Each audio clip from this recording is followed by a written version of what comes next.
Assalamualaikum warahmatullahi wabarakatuh. Mak, pernah nggak sih kita tuh pingin banget punya anak kayak si Nusa? Udah pada tahu kan kisahnya Nusa?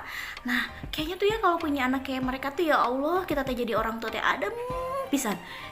Tapi ketika saya ngomong sama anak saya teh dibalikin gerak. Cing atuh si bundanya teh jika si Uma cenah begitu. Oh, jangan-jangan ada yang salah nih. Ketika kita menginginkan anak yang solih, kitanya dulu yang harus solih dan solihah. Bener nggak? Nah, jadi ketika memang harus orang tua dulu yang solihah, orang tua dulu yang solih, maka kita harus memilih investasi yang baik nih buat diri kita. Salah satunya adalah dengan investasi membaca buku-buku siroh. Kenapa sih harus buku-buku siroh? Kenapa nggak buku yang lain? Lah, kan kita mau jadi solih, berarti panutan kita adalah orang-orang yang benar-benar solih, dan nggak ada yang lebih solih dari Rasulullah Shallallahu Alaihi Wasallam kan? Nah, oleh karena itu, saya mulai mencari buku-buku siroh, buku-buku yang memang ketika dibaca tuh nggak bikin ngantuk, terus juga lebih seru daripada drakor. Saya juga sadar kali mama lebih senang nonton drakor daripada baca buku siroh, ya kan? Nah, saya punya rekomendasi bagus, judulnya buku Rasulullah Teladan Utama. Kenapa? Karena bentuknya tematik. Disebut tematik itu ketika kita butuh satu tema aja nih, misalnya tentang ayah yang penyayang, maka kita ambil satu buku, kita baca satu lembar, maka anak sudah paham, poinnya sudah dapat gitu. Tidak harus baca buku dari general dari awal sampai ke akhir.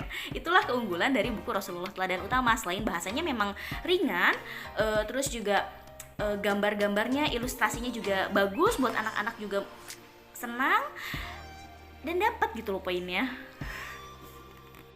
Buku Rasulullah Teladan Utama ini ternyata trilogi dengan dua buku yang lainnya, yaitu 24 Nabi Rasul Teladan Utama dan 64 Sahabat Teladan Utama.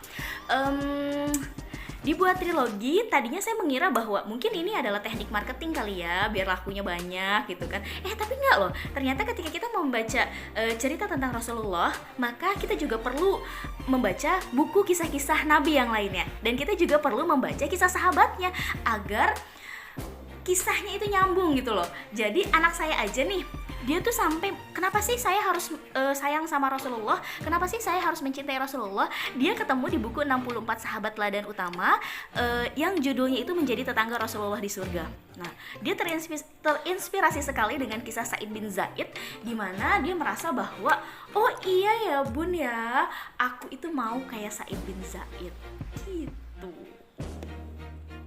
Mak, nggak perlulah merasa bahwa aku nggak ada waktu untuk bacain buku sirah. Iyalah kalau misalnya buku sirahnya itu yang tebal-tebal, yang kita aja kalau setiap kali buka lembaran gitu bikin ngantuk. Tapi kalau misalnya emak pakai buku yang memang cocok buat anak-anak tapi juga menyenangkan buat kita baca, nggak ada salahnya. Saya aja serius, tapi ketika membaca buku yang keren itu, saya masih ada waktu dan saya masih tetap nonton drakor. Dah, Assalamualaikum warahmatullahi wabarakatuh.